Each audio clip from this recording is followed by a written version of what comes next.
चलिए boys and girls देखिए start कर रहे हैं। देखिए तो बाबू ये हम लोग का आज पहला क्लास है फाइनेंशियल रिपोर्टिंग का थ्योरी। मतलब देखिए सब्जेक्ट का नाम क्या है, financial reporting and financial statement analysis. तो फाइनेंशियल रिपोर्टिंग बहुत बात नहीं, फाइनेंशियल रिपोर्टिंग का हम लोग थ्योरी कर रहे हैं अब।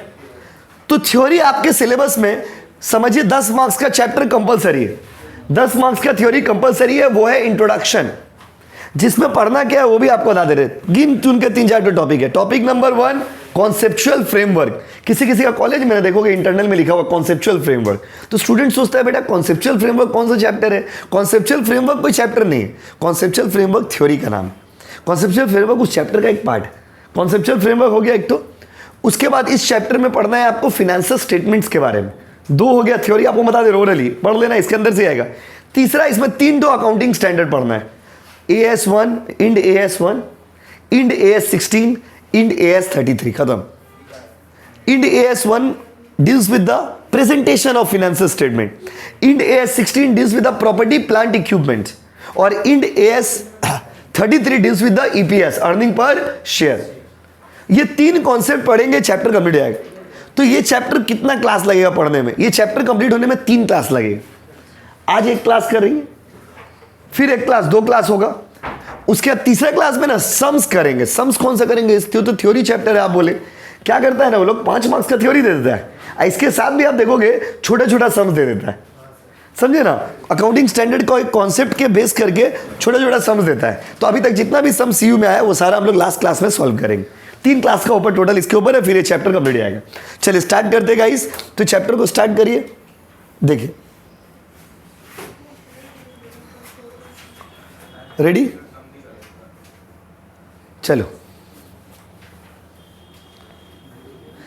खाली सुनना है, ज्यादा टाइम नहीं लगेगा समझने में, ज्यादा कुछ है नहीं। खाली क्या है ना, थोड़ा देखो आप लोग में कोई अगर बंगाली वर्जन हो तो बांग्ला बुक से एक बार रीडिंग मार लीजिएगा, कोई अगर इंग्लिश वर्जन हो तो यही नोट से पढ़ लोगे, हो जाएगा। देखिए स्टार्ट करते ध्यान से सुनिएगा और अपने दोस्तों में भी शेयर कर दीजिएगा। चलिए रेडी, आ जाओ। खुद भी देखोगे दूसरों को भी दिखाओगे। नोट्स आ जाओ, नोट्स का बात हो रहा, देखिए इधर। रेडी, सबसे पहला कॉन्सेप्ट है, ये थ्योरी है, कॉन्सेप्चुअल फ्रेमवर्क क्या होता है। What is conceptual framework, conceptual framework का मतलब क्या है। तो देखिए इसमें 3 आंसर है ना, 1 2 3। आपको एग्जाम में कॉन्सेप्चुअल फ्रेमवर्क से रिलेटेड कुछ भी पूछेगा, कुछ भी पूछेगा तो ये तीनों लिख दीजिएगा, ठीक है। कॉन्सेप्चुअल फ्रेमवर्क क्या होता है, कॉन्सेप्चुअल फ्रेमवर्क का क्या पर्पस है, और कॉन्सेप्चुअल फ्रेमवर्क का क्या ये स्कोप है। आइए देखते हैं और समझते हैं। चलिए रेडी,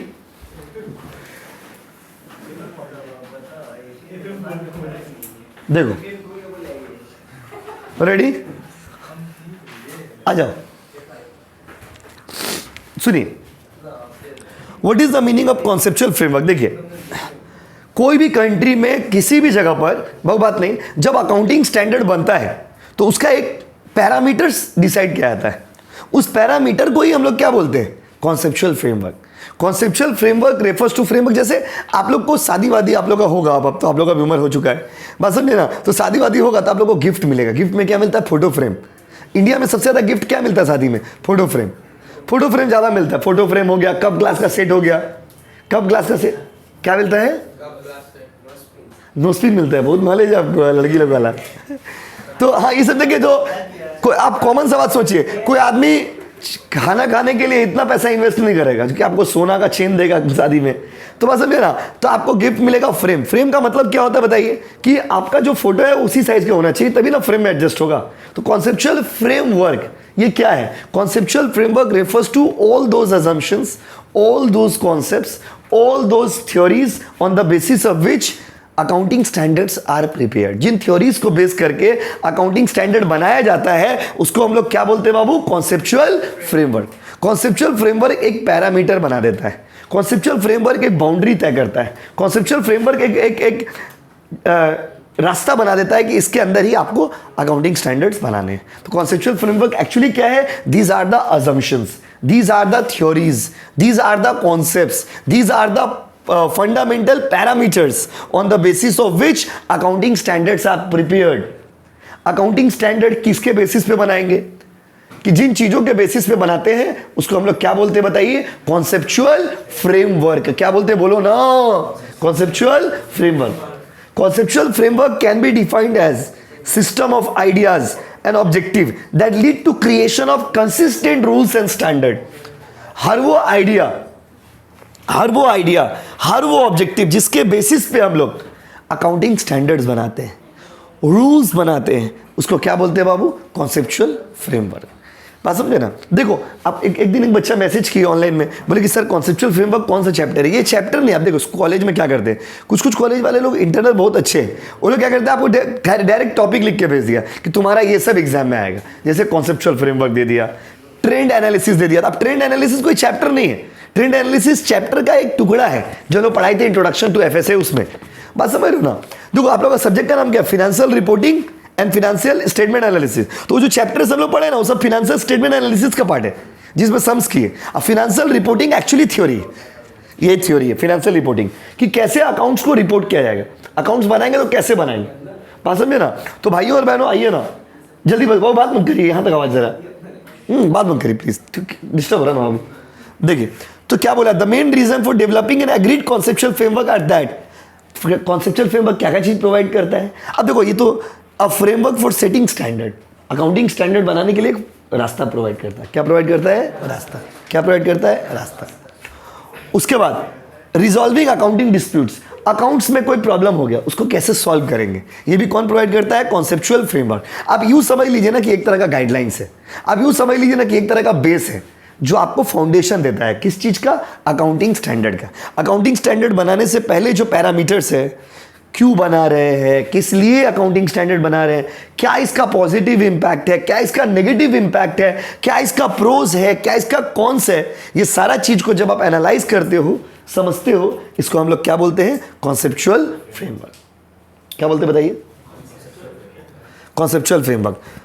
तो देखिए fundamental principle which then do not have to be repeated in accounting standards, जो बताता है कि अकाउंटिंग स्टैंडर्ड कैसे बनेगा, किस तरह से बनेगा, किस बेसिस में बनेगा। यह है कॉन्सेप्चुअल फ्रेमवर्क का डेफिनेशन। नीचे में दिया हुआ पर्पस, क्या दिया हुआ वो बताइए? पर्पस। आपको सुनिए कॉन्सेप्ट, आपको बोलेगा ना right short note on conceptual framework, पूरा चिपका देना। क्या कर देना बताओ? चिपका दोगे। अच्छा क्या फायदा है सर इसे बना के? पहला कि ये हेल्प करता है किसको? अकाउंटिंग स्टैंडर्ड को बनाने में। अब देखिए यहाँ पे इंटरेस्टिंग है, पहला पॉइंट में 2 पॉइंट है। फ्यूचर में अकाउंटिंग स्टैंडर्ड कैसा होगा ये बताता है, और जो अकाउंटिंग स्टैंडर्ड अभी है उसको ये रिव्यू करता है। रिव्यू का मतलब होता है जो चीज़ आपके पास ऑलरेडी है। इंसान का प्रॉब्लम क्या होता है कि जो चीज़ आपके पास है उसका आप कदर नहीं करते हो, जो चीज़ नहीं है उसके पीछे भागते हो। ये हर इंसान का नेचर है, आप हो, हम हो, कोई भी व्यक्ति हो, ये ह्यूमन टेंडेंसी है। आपके पास जो चीज़ रहता है, जैसे आपके पास बाइक है तो आपको बाइक का वैल्यू नहीं होगा, तो बात है आप बाइक ही तो है। अब आप सोचो कि मेरे पास कार होता, अब आपके पास जिसका पास कार है उसके लिए कार का वैल्यू सोचता बेटा BMW कार होता। तो सेम चीज़ है, ये कॉन्सेप्चुअल फ्रेमवर्क क्या करता है, जो अकाउंटिंग स्टैंडर्ड नहीं है वो कैसे आएगा, किस तरह बनाएंगे ये बताता है। और जो अकाउंटिंग स्टैंडर्ड है उसको ये रिव्यू करता है। रिव्यू मतलब ये चेक करता है, बताता है कि ये सही है या नहीं है, ठीक से वर्क कर रहा है कि नहीं कर रहा। अगर बहुत बात मत करिए, बहुत बार ऐसा होता है कि कोई अकाउंटिंग स्टैंडर्ड हम लोग गवर्नमेंट लॉन्च किया, मतलब इंट्रोड्यूस किया, लॉन्च गलत वर्ड हो गया, इंट्रोड्यूस किया, और फिर देखा कि अकाउंटिंग स्टैंडर्ड उतना ज़्यादा यूज़ नहीं हो रहा, तो बाद में उसको विड्रॉ कर देता है। तो इसलिए ये क्या है, कॉन्सेप्चुअल फ्रेमवर्क क्या जानने में हेल्प करता है कि क्या अकाउंटिंग स्टैंडर्ड अभी है और क्या अकाउंटिंग स्टैंडर्ड फ्यूचर में होगा और क्या अकाउंटिंग स्टैंडर्ड अभी है। Assist in promoting harmonization of regulations, accounting standards, procedure relating to presentation of financial statement for reducing the number of alternative accounting treatments permitted by Indian accounting standard। अब देखिए जैसे बहुत सारा रूल्स है accounts बनाने का, जैसे हम लोग डेप्रिसिएशन निकालते हैं, स्ट्रेट लाइन मेथड है, WDV मेथड हो गया, उसमें फिर जीरो बैलेंस मेथड होता है, बहुत सारा method, sum of digit method होता है। तो आप कौन सा मेथड से अकाउंटिंग स्टैंडर्ड बनाओगे, कौन सा मेथड आप फॉलो करोगे? जैसे को ज़्यादा ऑप्शन होना भी दिक्कत होता है ज़िंदगी में, अगर आपके पास बहुत सारा ऑप्शन रहेगा तो आप कन्फ्यूज़ हो जाओगे। तो इसीलिए ज़्यादा ऑप्शन ना हो, ज़्यादा कन्फ्यूजन ना हो, इसको ये हेल्प करता है। कौन हेल्प करता है? Conceptual framework. उसके बाद it helps in preparation of financial statement. Financial statement कैसे बनाएंगे? With the help of accounting standard, ये भी हेल्प करता है। कौन हेल्प करता है बताइए? Conceptual framework. कॉन्सेप्चुअल फ्रेमवर्क क्या बताता है कि कैसे हम लोग फाइनेंशियल स्टेटमेंट बनाएंगे with the help of accounting standards, मतलब कोई अकाउंटिंग स्टैंडर्ड है तो उसको कैसे यूज करेंगे ये भी कौन बताता है, कॉन्सेप्चुअल फ्रेमवर्क। मतलब देखिए कॉन्सेप्चुअल फ्रेमवर्क एक स्ट्रक्चर प्रोवाइड करता है, ये जड़ है, जड़ क्या है बाबू, जड़, जिसके बेसिस पे हम लोग क्या बनाते हैं, अकाउंटिंग स्टैंडर्ड्स। क्या बनाते हैं बोलिए, अकाउंटिंग स्टैंडर्ड। देखिए थ्योरी ज़्यादा है नहीं इस सिलेबस में, मतलब इसमें इस सब्जेक्ट में ज़्यादा थ्योरी नहीं, तो जो थ्योरी है यही है कंपलसरी। इसके अलावा कुछ ऑप्शन में थ्योरी रहे तो रहे, तो आप इसको बढ़िया से एकदम शिद्दत से पढ़ लीजिएगा, कंपलसरी आना ही आना है, बात समझ रहे ना। थ्योरी इतना ही, लेकिन क्या है थोड़ा कोशिश करिएगा बुक का लैंग्वेज ही याद करें, ज़्यादा ओन लैंग्वेज में लिखोगे ना तो उतना मार्क्स नहीं देगा, ये आप दिमाग में बैठा के रखिए। It helps auditor in forming opinion. फिर देखो जैसे ऑडिटर है, पढ़ाया था आपको, ऑडिटर क्या करता है, अकाउंट्स को चेक करता है। तो जैसे एक स्टैंडर्ड बना हुआ है, एक फ्रेमवर्क बना हुआ है, तो ऑडिटर को भी ये हेल्प करता है ये जानने में कि अकाउंटिंग स्टैंडर्ड को फॉलो करके अकाउंट्स बना है कि नहीं बना है। It helps the financial statement interpreting the information content in financial statement. Accounting standard के हिसाब से फाइनेंशियल स्टेटमेंट आपने बनाया है कि नहीं बनाया है, और उसका इंफॉर्मेशन सही है कि नहीं है, ये भी जानने में हेल्प करता है कॉन्सेप्चुअल फ्रेमवर्क। कॉन्सेप्चुअल फ्रेमवर्क समझिए ना, बेस हो गया। अगर कोई चीज़ का बेस रूट आपको पता है तो आप उससे मैच कर पाएंगे, चेक कर पाएंगे, रिव्यू कर पाएंगे, कंपेयर कर पाएंगे। It provide those who are interested in Indian accounting standard with the information about approach to their formulation. कैसे अकाउंटिंग स्टैंडर्ड बनाएंगे, कैसे अकाउंटिंग स्टैंडर्ड बना है, उसका भी डिटेल ये प्रोवाइड करता है। बात समझे ना, ये था पर्पस। ये क्या हो गया बाबू, पर्पस। अब देखो जरूरी नहीं है कि आपको यही लिखना है, थोड़ा बना बना के भी लिख सकते हो। आ जाओ अगला पॉइंट भाई, कॉन्सेप्चुअल फ्रेमवर्क का स्कोप क्या है बाबू, देखो इधर प्लीज देखिए ना, कॉन्सेप्चुअल फ्रेमवर्क का स्कोप क्या, फिर वही बात, objectives of financial statement, financial statement कैसे बनेगा, फाइनेंशियल स्टेटमेंट का कैरेक्टरिस्टिक्स कैसा होगा, अकाउंट देखो फाइनेंशियल स्टेटमेंट जो आपने बनाया है वो उसमें क्या क्या डेफिनेशन होगा, किस तरह का फाइनेंशियल स्टेटमेंट होगा, क्या फॉर्मेट में बनाएंगे, ये सब कौन डिसाइड करता है, कॉन्सेप्चुअल फ्रेमवर्क। आप अगर ठीक से सुने होंगे कैपिटल को कैसे मेंटेन करेंगे, अगर आप ठीक से सुने होंगे तो पूरा कहानी में एक ही बात है कि कॉन्सेप्चुअल फ्रेमवर्क बेस है, कॉन्सेप्चुअल फ्रेमवर्क रूट है, कॉन्सेप्चुअल फ्रेमवर्क फाउंडेशन है, जिसके बेसिस पे हम लोग क्या बनाते हैं, फिनेंशियल रिपोर्टिंग करते हैं, इसके बेसिस पे फिनेंशियल स्टेटमेंट बनाते हैं, इसके बेसिस पे हम लोग अकाउंटिंग स्टैंडर्ड बनाते हैं। कुछ सुना हुआ बात कुछ रीडिंग करके बना के लिख के आ जाइएगा, बात समझे। अब आते हैं, ये एक पार्ट कंप्लीट हो गया। दूसरा पार्ट में फिनेंशियल स्टेटमेंट के बारे में पूछेगा आपसे, समझे ना, कि फिनेंशियल स्टेटमेंट क्या होता है। सुनिए बाबू, इंडिया में फिनेंशियल स्टेटमेंट 4 चीज को माना गया। पहले तो आपको हम शॉर्ट में बताते हैं फिनेंशियल स्टेटमेंट करता क्या है। तो financial statement shows financial position and financial result of the business. Financial position और फिनेंशियल रिजल्ट में डिफरेंस होता है। फिनेंशियल पोजीशन का मतलब होता है position of assets and liabilities, मेरा लैंग्वेज को कैच करिए और यही सब लिख के आइएगा। और फिनेंशियल रिजल्ट का मतलब होता है परफॉर्मेंस ऑफ बिजनेस, कि प्रॉफिट हुआ कि लॉस। तो फिनेंशियल पोजीशन बोलने से बैलेंस शीट और फिनेंशियल रिजल्ट बोलने से पीएल। तो फिनेंशियल स्टेटमेंट में इंडिया में 4 चीज को रखा गया, balance sheet, profit and loss account, cash flow statement, और एक होता है नोट्स टू अकाउंट्स। तो आपसे पूछेगा फिनेंशियल स्टेटमेंट के बारे में कुछ भी बोलेगा, पहले तो ये लाइन लिख दीजिएगा कि financial statement helps to know about financial position और financial result of the business. When we say financial position it means position of assets and liabilities, but when we say financial result it means performance of business. और there are 4 financial statements in our country. हम लोग country में कितना financial statement को माना गया, 4। क्या क्या बोलिए, balance sheet, cash flow statement, profit and loss account, और क्या बाबू, नोट्स टू अकाउंट। ये सब कुछ तो कैश फ्लो स्टेटमेंट भी सिलेबस में हम लोग। अब देखिए क्या, देखो यहाँ पे objective of financial statement. Financial statement क्या करता है, तो financial statement financial information provide, जो आपको बोले फिनेंशियल इंफॉर्मेशन प्रोवाइड करता है, फिनेंशियल रिजल्ट प्रोवाइड करता है। ये कॉमन यूजर्स के नीड को पूरा करता है, क्योंकि नॉर्मली हर आदमी तो अकाउंटिंग स्टैंडर्ड नहीं समझ सकता, हर आदमी तो कॉन्सेप्चुअल फ्रेमवर्क नहीं समझ सकता। तो हर आदमी कॉमन यूजर्स के लिए फिनेंशियल स्टेटमेंट बनाया जाता है। ट्रेडिंग है, पीएल है, बैलेंस शीट है। तो ट्रेडिंग, अब तो अभी नया बैलेंस शीट में नया जमाना का जो फॉर्मेट है उसमें ट्रेडिंग बोल के तो कुछ है नहीं, डायरेक्ट क्या, PL, balance sheet, cash flow and notes to accounts. देखिए अच्छा, जो कॉमन यूजर्स है फिनेंशियल, देखो फिनेंशियल स्टेटमेंट के हिसाब से बैंक आपको लोन देता है। फिनेंशियल स्टेटमेंट के बेसिस पे डिसीजन मेकिंग होता है। डिसीजन मेकिंग समझ रहे, एक सही डिसीजन लेने में हेल्प होता है। हम अपना फिनेंशियल, जैसे आप कहीं बैंक में जाइएगा ना, आप बैंक में जाइएगा लोन लेने के लिए, तो बैंक वाले लोग क्या मांगता है, आप बैंक में, आप लोगों को किसी को पता है कि बैंक से लोन लेने जाएंगे तो बैंक क्या मांगता है, आपको कोलेटरल तो मांगता ही है। उसके अलावा तो सेकंड चीज हो गया, सेकंड स्टेप हो गया कि आपको गिरवी लेगा आपसे कुछ। फर्स्ट स्टेज क्या चेक करता है, रिटर्न फाइल की हो कि नहीं आपकी, रिटर्न फाइल है आपका कि नहीं है, आईटीआर रिटर्न आपका है कि नहीं है, और रिटर्न कैसे बनता है, मेरा इनकम होगा तब ना हम रिटर्न फाइल करेंगे, इनकम ही नहीं तो रिटर्न फाइल कहाँ से करेंगे। तो माय डियर स्टूडेंट, यहाँ पर भी वही चीज़, फिनेंशियल स्टेटमेंट, फिनेंस के हेल्प से जो मैनेजर है उसको डिसीजन लेने में हेल्प होता है कि कंपनी में प्रॉफिट हो रहा कि लॉस हो रहा, कंपनी प्रॉफिट में है कि लॉस में है। अगला पॉइंट में देखिए, अगला पॉइंट देखिए क्या है।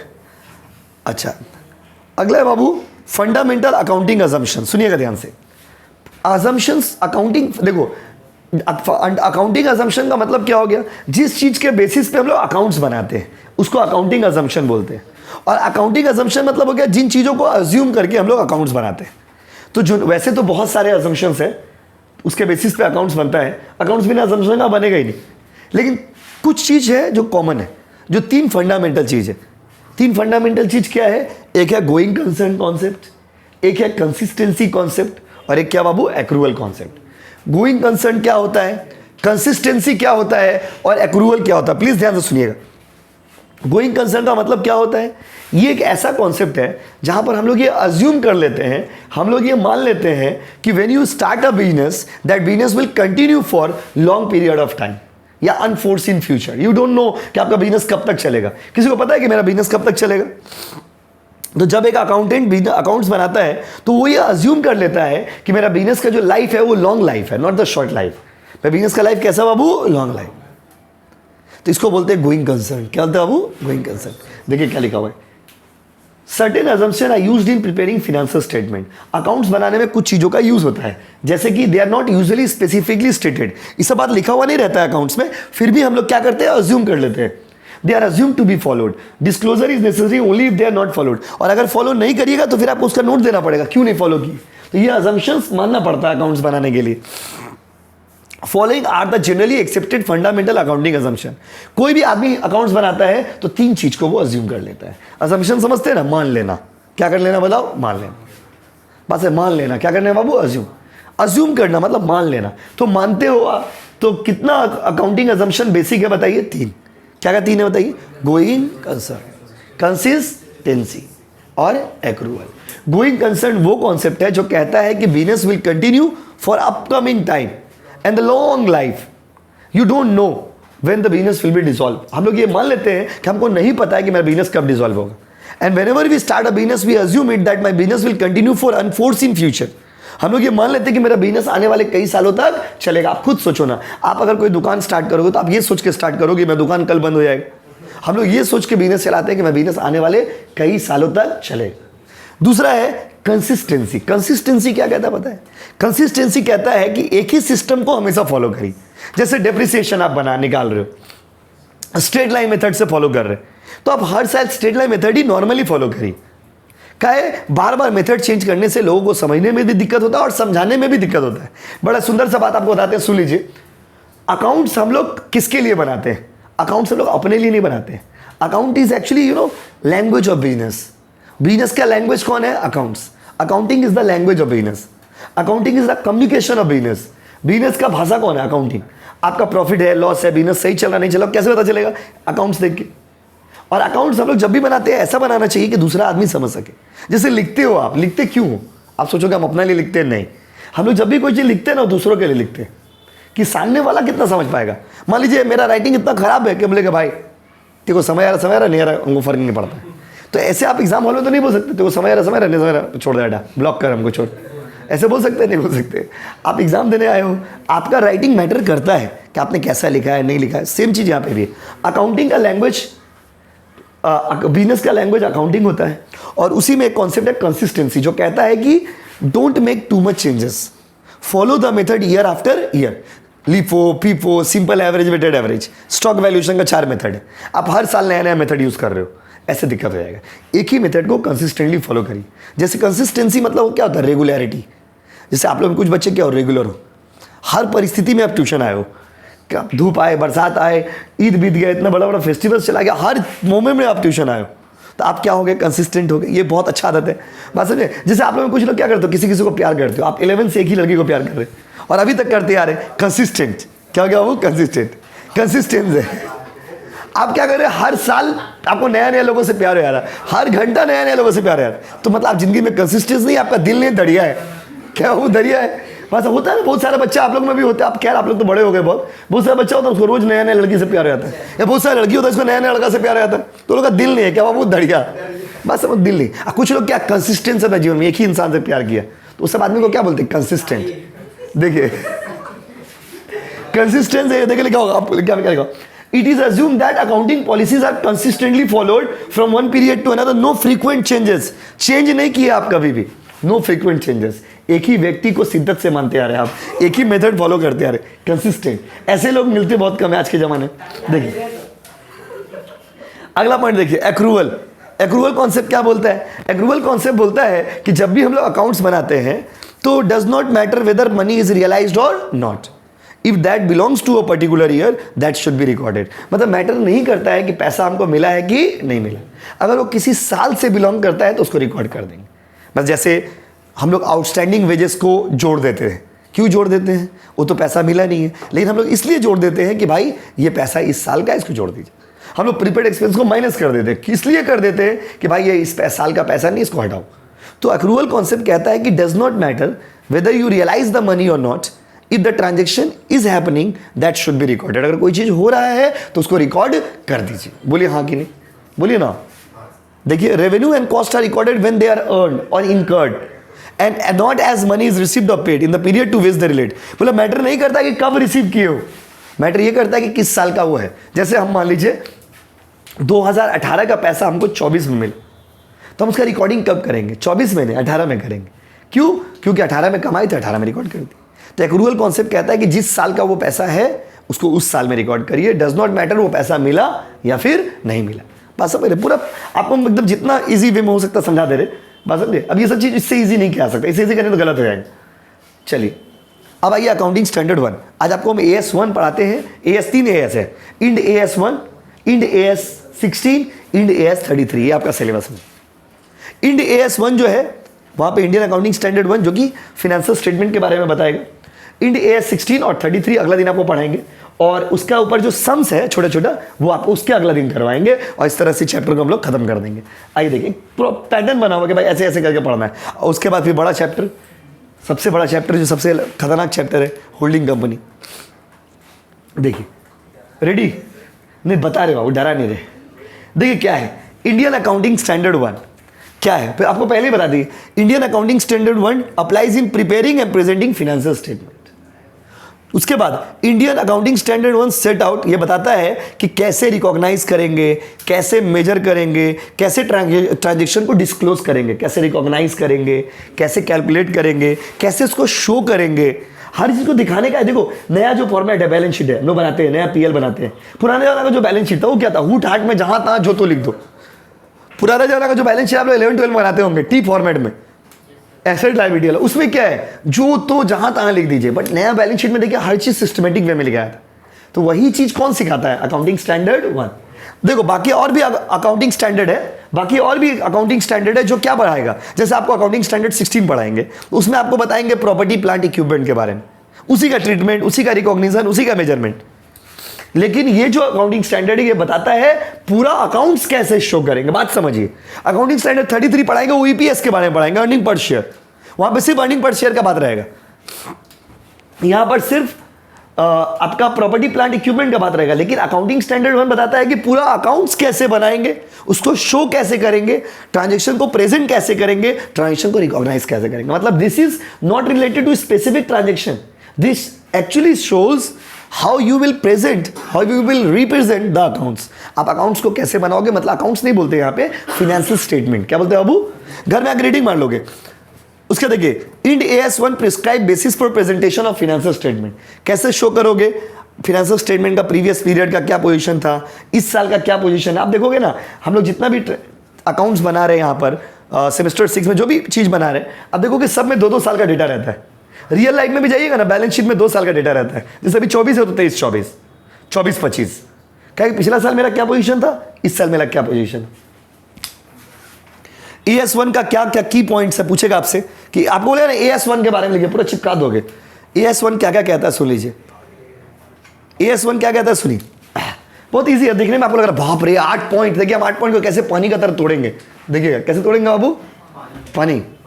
देखिए आपको हम अभी क्या पढ़ाए थे याद है, तीन कॉन्सेप्ट पढ़ाए थे याद है, गोइंग कंसर्न, कंसिस्टेंसी और एक्रूअल। आप देखते जाइए मैजिक, देखिए गोइंग कंसर्न और क्या बाबू, कंसिस्टेंसी और क्या बाबू, एक्रूअल भी होगा कहीं ना कहीं, 8 मिल गया। 2, 3 और 8 देखिए वही है। आप पढ़िए वो लाइन क्या लिखा हुआ है। हम लोग ये चेक करते हैं कि अकाउंट्स गोइंग कंसर्न के बेसिस पे बनाया कि नहीं बनाया। हम लोग ये चेक करते हैं कि अकाउंट्स एक्रूअल बेसिस पे बनाया कि नहीं बनाया। हम लोग ये चेक करते हैं कि अकाउंट्स कंसिस्टेंट है कि नहीं। 3 चीज याद रखिएगा। तो 8 पॉइंट में 3 पॉइंट तो आपका ऐसे हो गया। अब बाकी 5 पॉइंट देखते हैं। सबसे पहले इंडियन अकाउंटिंग स्टैंडर्ड 1 कहता है कि आपका financial statement true and fair view show कर रहा है कि नहीं कर रहा है। ट्रू एंड फेयर व्यू मतलब whether it is following all the accounting standards or not, whether it is prepared following the company's law or not। ये लॉ को फॉलो करके बनाया कि नहीं बनाया, अकाउंटिंग स्टैंडर्ड को फॉलो करके बनाया कि नहीं बनाया।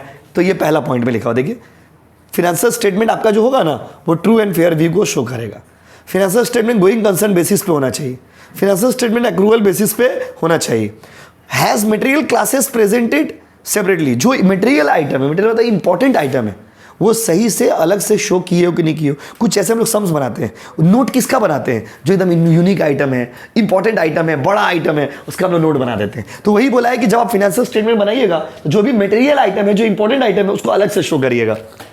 Does not offset asset and liability, asset liability को आप बैलेंस शीट से हटा नहीं सकते हो।